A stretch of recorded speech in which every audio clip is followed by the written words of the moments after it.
بیٹی وہ نعمت ہے کہ جب حضرت فاطمہ الزہرا سلام اللہ علیہا تشریف لاتی تھیں تو اللہ کے محبوب صلی اللہ علیہ وآلہ وسلم اس کے استقبال کو اٹھ کھڑے ہوتے تھے کہ میری بیٹی آئی ہے۔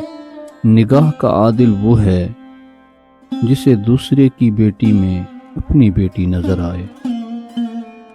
اگر تمہارے پاس عورت کو عزت دینے کے لیے اور کوئی وجہ نہ ہو، ساری دلیلیں ماند پڑ جائیں، تو صرف اتنا سوچ لینا کہ جس نبی سے محبت کا دم بھرتے ہو، ان کو سب سے پہلے تسلی اور حوصلہ دینے والی ایک عورت ہی تھی۔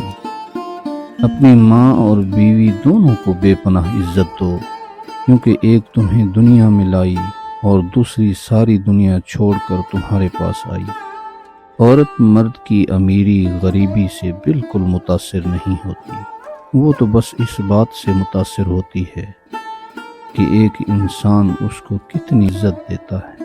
مرد آنکھیں نیچی نہیں کرنا چاہتا اور عورت پردہ کرنے کو جہالت سمجھتی ہے، مگر افسوس کہ دونوں کو عزت کی تلاش ہے۔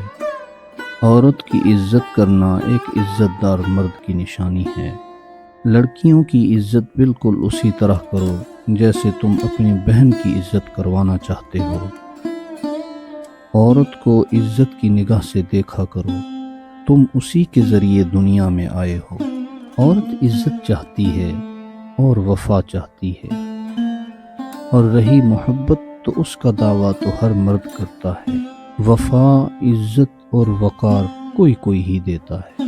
غلط کہتے ہیں کہ عورت انا میں آ جائے تو مڑ کر نہیں دیکھتی، یا یہ کر دیتی ہے یا وہ کر دیتی ہے۔ دراصل بات یہ ہے کہ عورت میں انا ہوتی ہی نہیں، انا مرد میں ہوتی ہے۔